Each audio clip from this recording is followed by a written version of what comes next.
Hello and welcome back to another Photoshop tutorial. Here's one I hope you'll find interesting. And what I want to talk about this time is how to paint metallic surfaces in Photoshop. Now, if you're a genius and you can just paint the right colors and get the required contrast and brightness and darkness, sure, that's great. But like most of us, if you're not, I'll show you how Photoshop's tools, particularly blending modes, and things you can do with layers will really help in doing something like that. So I'm going to look at a metallic surface here that I've painted, and that would be the bits of this sword here, which of course is Andural. And the idea is to get the good, an accurate look here of shiny metal with the really dark, contrasty areas. They're really really nice and extreme, and of course really bright specular highlights on there. So let's break this down a bit. I'll zoom in here. There we go. And look at this a bit more. We'll open this up and you can see the layers I have here. Not a whole lot going on, so let's kind of break it down and show you kind of bit by bit. Now, generally speaking, when I start painting something, what I'm going to do is start with a flat color. Now in this case, of course, even though this is a painting, and I'm using a lot of brush work here. This is actually a vector shape I created in Photoshop. So fairly easy to do, just with the pen tool. Make one half, build the other half. Actually make one half and then duplicate it and flip it, and you get the other half there. So I want things to be nice and symmetrical.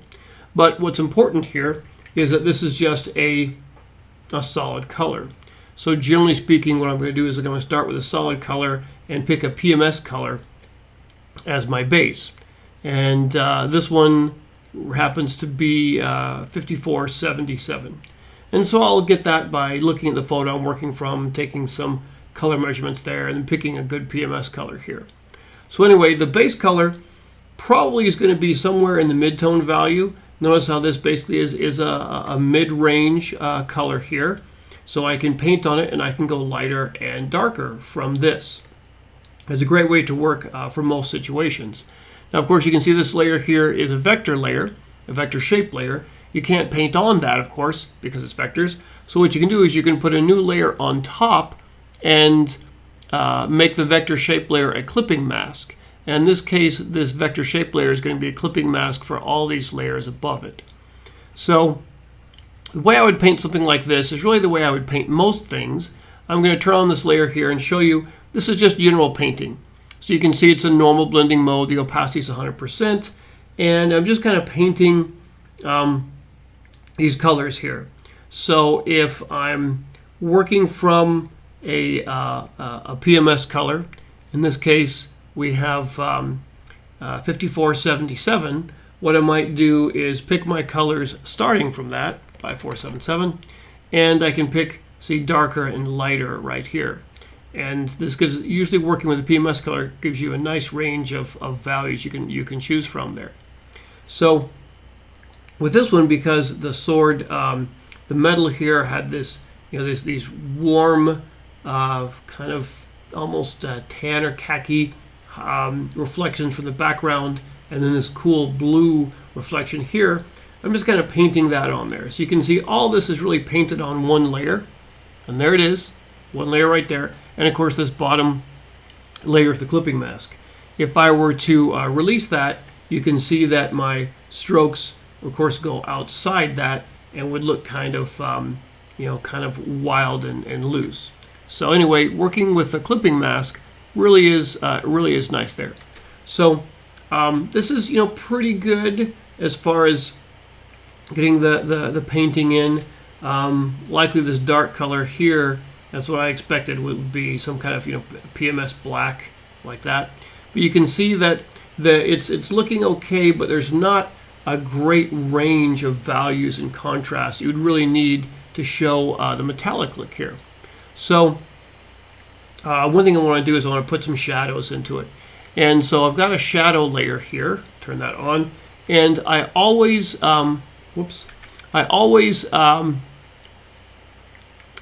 paint my shadows on a separate layer, and I make the layer multiply. So the multiply blending mode is a great mode for shadows. So right here you can see I've got 70%. I usually turn my shadow layer down from full on 100%. And that way I have the option of I can take and adjust that and make it, darker and lighter. But I tend to work at 70% on the shadow layer. And so if I'm picking, an interesting color, and here's a trick here for that. When I paint in shadows, I never paint black. So I try to stay away from black and white as much as I can, because for shadows and highlights, you want more interesting colors. So if I'm going to paint in shadow color, I might pick, if there's no real color hue in there, I might pick some kind of interesting grays right here and use that to paint on the shadow layer. But often what I'm going to do is try and pick some color directly from the background or somewhere in the image and use that as the color for my shadow. And that will bring a nice bit of color in there. There's a richness and deepness in the shadow. At some points when you get enough dark colors overlaying, you might get to actual black, but I want to avoid actual black and leave that for the really darkest parts where it needs to be. So you can see if I were to take this layer and turn it to normal blending mode, that really isn't doing a whole lot. So I'm using, for my shadow color here, I'm using kind of a dark grayish green for that. So taking it to multiply, it can give you the dark and rich shadows that you really need for that. And you're going to want some really dark areas and some high contrasty areas for the shininess of metal. But again, it gives some more interesting stuff happening than black, because it doesn't just cover up what's happening underneath it. The multiply blend mode will take the color you're painting with, make it darker, and blend it with the colors underneath, giving you a really nice richness. And again, better just kind of than painting black. So again, some really cool stuff going on there. And that's really, you can see what that does as far as getting some really high contrast. The thing that happens with shiny metal reflections is you get really high areas of contrast, very, very dark areas and very, very bright light areas very close to each other, kind of like this. Okay, now there was some writing on here, and so I painted that. Let's take a look and see what's going on. So there's a bit of writing that's engraved right in there, and you can see once again I've done that in multiply mode. Okay, multiply mode. Let's just take this up here. So there's multiply mode. Let's see if that was normal. There we go. So I'm using some type of dark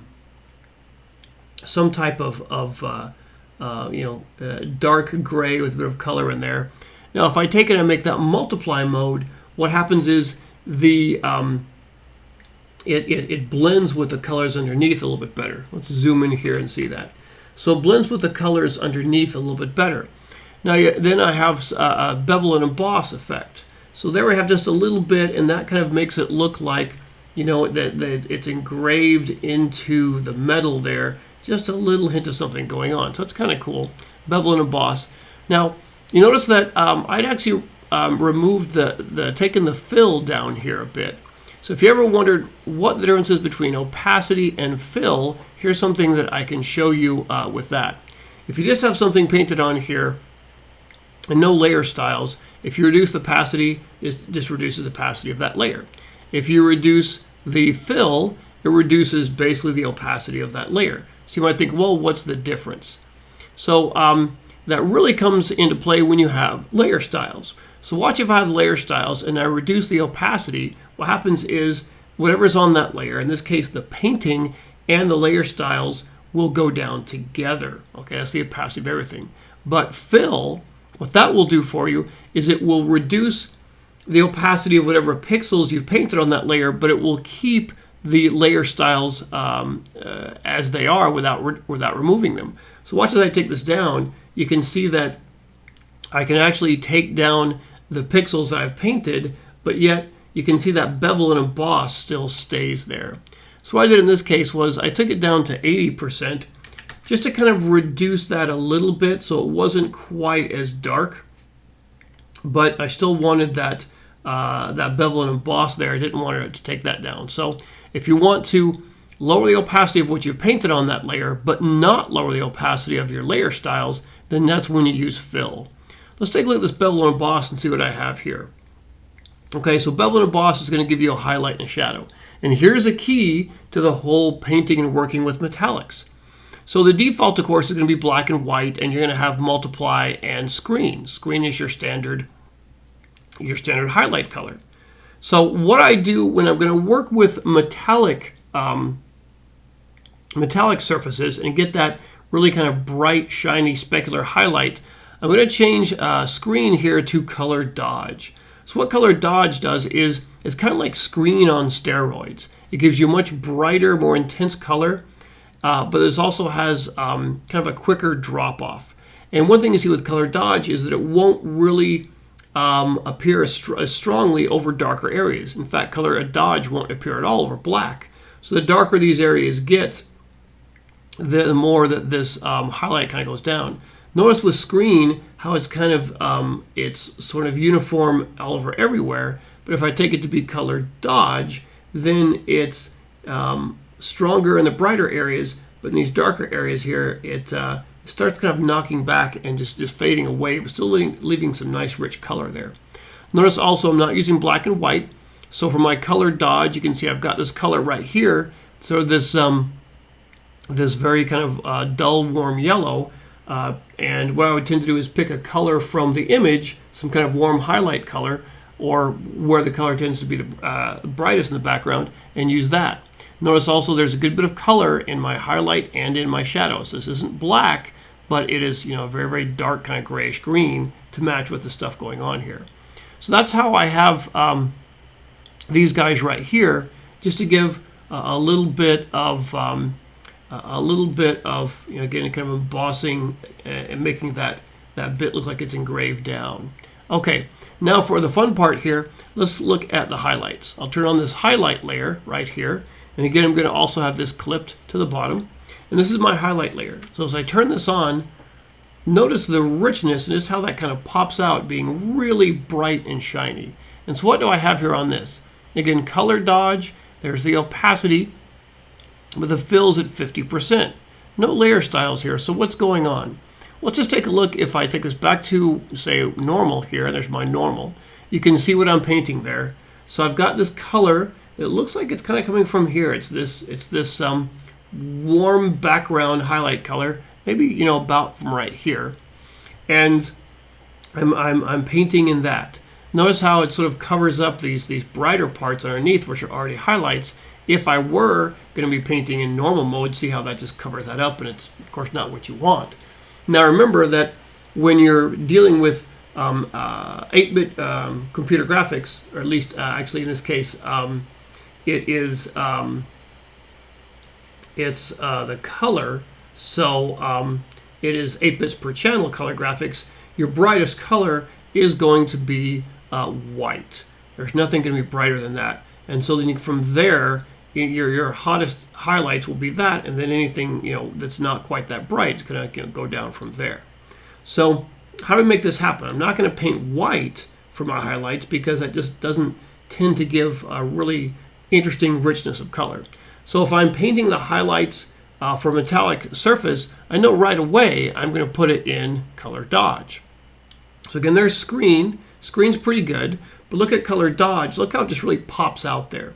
Back to screen, and now at color dodge, you get brighter, really intense highlights and really richness of color around that. So some of these things will end up being pure white, I'm sure, but you get really rich color around it. And it's this really rich color around it that really sell that idea of the shininess and the light glinting off these areas here. So just as a curiosity, I could go to color, from color dodge to linear dodge, and see what that does. Often there's not that much of a difference. So let's go back to color dodge. Now here's the interesting part. I've just sort of gotten this with a bit of experimentation. Now if I'm thinking this isn't quite working well, and I want to reduce some of the opacity here so it's not that strong all around, I could take the opacity down. So watch as I do that. you see what's happening is it lowers in opacity kind of generally all around. But what I've found is that in certain combinations, in this case, for example, color dodge, where I'm blending these colors underneath and making really bright areas, if instead of reducing the opacity, I reduce the fill, look what happens. And I'm taking this down just to see where it goes and see how these colors combine. Notice I've come down here to say a fill of 70. I still get this really intense, pretty much practically pure white highlight here, but I'm getting a lot of nice richness and almost kind of golden brassy colors around it. Whereas if I did the same thing by lowering the opacity to 70%, I don't get quite that nice look. It's not quite as saturated and intense. So for working with intense highlights like shiny specular metal, and also with luminosity, this can be a good way to go. So what I'm doing here is I'm just taking that fill down to where it looks good for me. So there's 100%, and then we could go down to 90 and 80. And actually, I took this all the way down to 50. So 50, I'm getting some areas here that are not quite white, but what I'm getting here, notice as they combine, this color on top, as it combines here, it's giving me some really rich kind of gold colors right in there, and that really makes this highlight stuff pop. So there it is, kind of without it, and then but as they combine, they do all kinds of interesting things and come up with the final color that I really couldn't have come up with on my own. Now you can always come here and come to Photoshop and get your picker and say, okay, what color is that? There it is. But again, with all the millions of colors to work with, that's practically impossible to do. I'm letting Photoshop sort of create these colors by using its tools. If we go down here, let's take a look and see how some of this works out. Now, even though this is wrapped leather, it's smooth and shiny, so it's just about as shiny as the metal. And let's see what happens there as I adjust this. So again, looking really good. And because this is color dodge, it's not going to appear over these really dark or almost black areas. Let's say, just for fun, if I take this all the way up, there we go. There's some icky stuff happening there, right? Wouldn't want that. But if I go to linear dodge, notice how all of a sudden with linear dodge that my highlight color that I'm painting covers everything, even these very dark, almost black areas. But I'm kind of wanting the blackest areas to stay there and just get little bits of the highlight where they're supposed to be. So notice the difference between linear dodge and then color dodge. First of all, color dodge gives you much more rich, saturated color. And you can see how in some cases it's really darkening. Look at this area right here where this highlight is practically covering everything. Now when I take that to color dodge, notice how it really fades away pretty quickly over these darker areas. So these are some yucky colors right here, but notice how you can soften that down by taking down the fill. And so back down to say 50%, now it gets some really warm richness happening there. And there's a nice contrast, and of course this was in the photo of like the firelight highlighting this side, and then there's some cool, natural outer light highlighting this side right here. But just for fun, let's take this up to say normal, and take my fill back up. You can see what's happening is I'm actually painting the same color all around. So I've picked one highlight color, and that's again something about here, and I'm painting it all over the whole thing. It's my one highlight on the metal areas, no matter what kind of color tint they have, and then even on these shadow areas. But notice what the blending modes do. Here is screen, so that kind of lightens up uniformly. In this case, the linear dodge is a little stronger than screen, but look at the color dodge. Even though I'm using the same highlight color, it's allowing that underlying color to come through. So we'll take this back down here to my 50%. And I get a really nice look here that has the look of all these edges catching the light, even these really kind of, bright areas here. And, even though there's a bit of rim lighting here, there's intense specularity right there, and that's really where you want to notice. And like I say, if you try hard enough, or if you're just a genius with picking color, you could pick this color all on your own. But since I'm not any of those things, I like to let Photoshop do it for me. And that's really what color dodge is for. This is how this tool blends the different colors different pixels on various layers to do this type of thing. Or at least that's what it does if you use it like this. So that's pretty good. The one last thing I did here was notice that on the bottom layer, and that's the layer that is my clipping mask for all these layers above, I added a little bit of some effects there. So inner shadow and outer glow. Let's just turn those on. And you can see how there's a little bit of outer glow on that edge. We'll turn that off. Oh, not that. We want that's the effects. And there's that glow. Come on, effect. There's that glow kind of going away. Let's turn it back on. A little bit of outer glow around the sword. And I did that to kind of pop it out from the background and give it almost like sort of a warm, sort of magical quality. I want to show you something else which is very interesting, is this inner shadow. Now you might think inner shadows, well, shadow is dark. But shadows don't have to be dark and glows don't have to be light. All you have to do is change the blending mode. Now, by default, of course, the inner shadow is going to be multiply. But notice how you can change the blending modes of any of these layer styles here. So if I say, well, I want the shape, the contour of that inner shadow, but I want it to act more like a little rim light or highlight, I'm going to choose inner shadow and then change the blending mode from multiply to a brightening one, like screen color dodge or linear dodge. And since we're dealing with really bright, shiny, specular highlights that are kind of metallic, I'm going to stick with color dodge. And then, of course, I'm going to change the color from black to something brighter. And since there are all these wonderful kind of grayish greens here, that's the color I'm using for this. So let's take a look at this here. There you go. But my opacity is 40%. It's pretty low. If I take that up really high, let's take a look at that. You can see kind of what that does there. Now also look at, it's a pretty bright color and it's color dodge. Look what it does right along this edge. If I were to change that to something like screen, which is a blending mode you may be familiar with for highlights, look how what it does is it's very even in how it kind of brightens that up, and it's washing out and kind of covering up all the painting I did underneath. And it actually makes this thing look really flatter, almost like the sword is a paper cutout, which is just two-dimensional floating on top. If I look at something like linear dodge, that gets a little bit better. It gets some really bright areas here and not nice and right there, but there's not much richness of color. So again, go back to color dodge and look what it does here, how the color dodge is really going to intensify those bright areas as it mixes with them and makes them just really bright and shiny. But with the darker areas, it's going to do a lot less. And so the darker and darker that this area is it's trying to go over, it's going to get a darker and darker little highlight. And if this goes all the way down to pure black, it won't appear at all.